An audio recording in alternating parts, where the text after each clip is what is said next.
Assalamualaikum warahmatullahi wabarakatuh. Sahabat Bunda, Kota Palembang menjadi salah satu destinasi wisata favorit di Sumatera.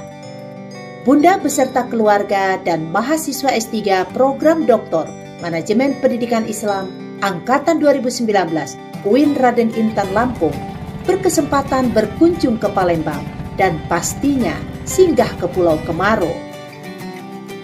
Karena pulau yang satu ini memiliki cerita unik dan istimewa yang sangat melegenda. Sahabat Bunda ingin tahu kan lebih banyak tentang asal-usul Pulau Kemaro dan keistimewaannya? Yuk ikuti perjalanan Bunda berikut ini.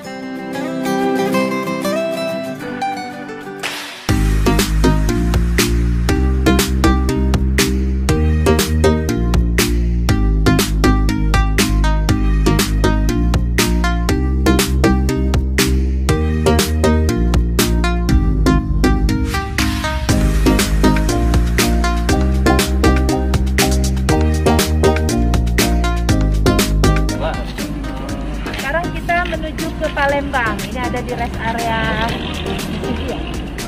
Rest area Mesidi terakhir ya?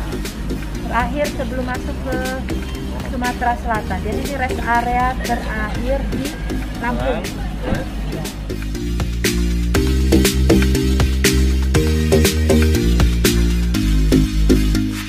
Sahabat Bunda, Pulau Kemaro terletak di kawasan Sungai Musi dan bisa ditempuh dalam waktu 20 menit dari dermaga Benteng Kuto Besar.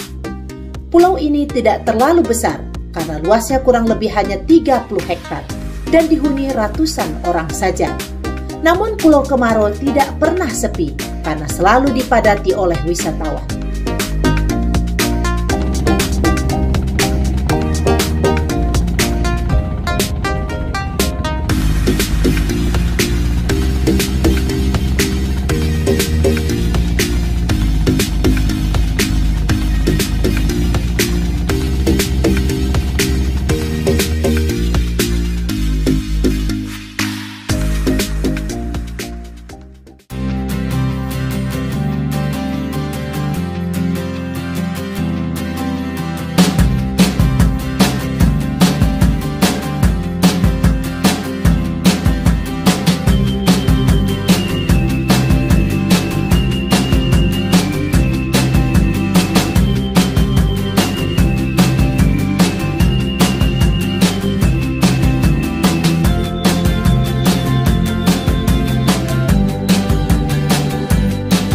Salah satu daya tarik Pulau Kemaro terletak pada bangunan pagoda di bagian tengah pulau. Arsitektur pagoda tersebut sangat mirip dengan pagoda ala negeri tirai bambu. Sisi-sisi dinding pagoda 9 lantai ini menggambarkan legenda Pulau Kemaro. Bagian atas pagoda terdiri dari tempat ibadah umat Buddha yang sering digunakan masyarakat etnis Tionghoa, sehingga tidak mengherankan bila pagoda ini ramai dikunjungi menjelang Hari Raya Imlek atau Hari Raya Buddha lainnya. Bahkan beberapa ruangan di dalam pagoda juga sering digunakan para peserta festival Imlek untuk menginap.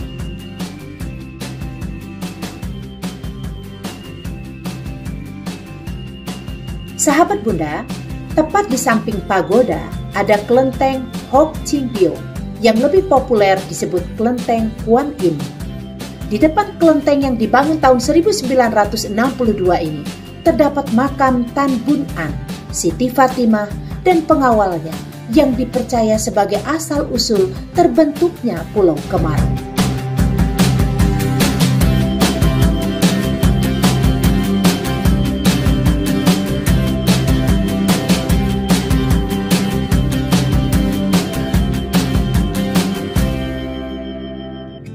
Sahabat Bunda, kisah Pulau Kemaro dipercaya berasal dari legenda cinta seorang saudagar Tiongkok dan putri asal Palembang.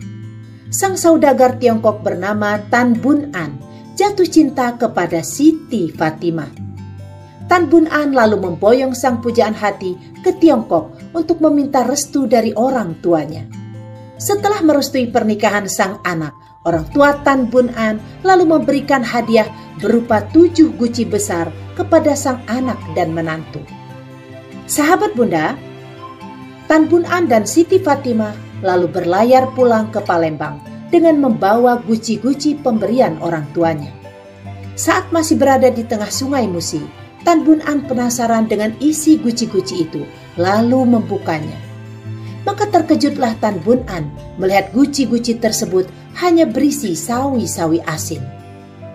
Hal tersebut membuat Tan Bun An marah dan melemparkan guci-guci itu ke Sungai Musi.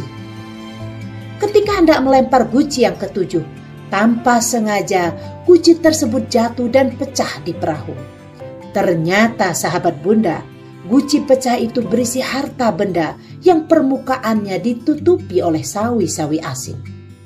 Sahabat Bunda, Tan Bun An yang sudah membuang 6 guci lantas menyesali perbuatannya. Lalu tanpa pikir panjang, Tan Bun An segera melompat ke air untuk mengambil kembali guci-guci tersebut. Melihat hal tersebut, sang pengawal pun ikut terjun untuk membantu majikannya. Untung tak dapat diraih, malang tak dapat ditolak. Tan Bun An dan pengawalnya tak kunjung muncul ke permukaan sungai, sehingga membuat Siti Fatimah panik. Hingga akhirnya Siti Fatimah memutuskan untuk lompat ke air dan mengalami nasib yang sama dengan Tan Bun An serta pengawalnya.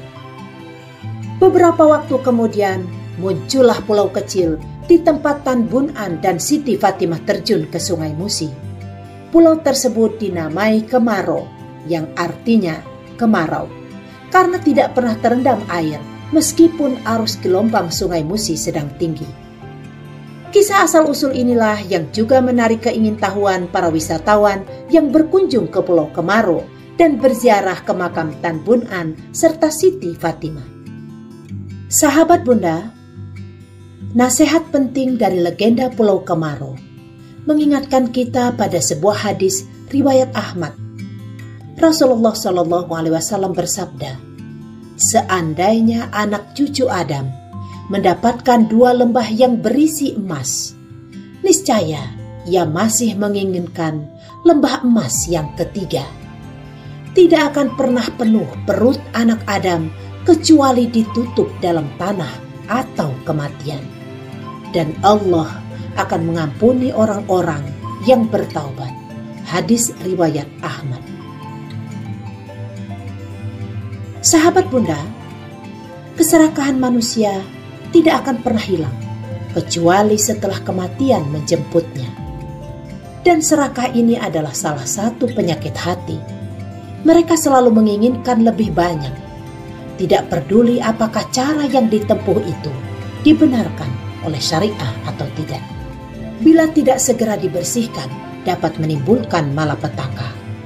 Orang yang serakah akan membuat mata hati dan pendengarannya tuli.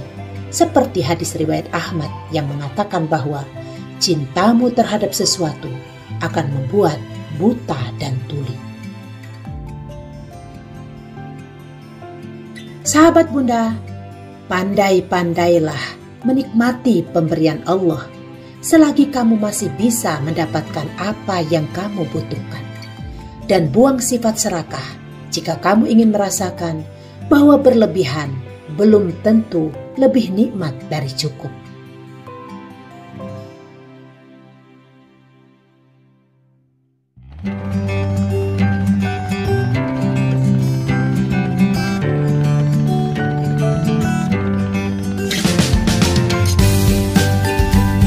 Jalan-jalan ke kota Mekah, jangan lupa membeli peci.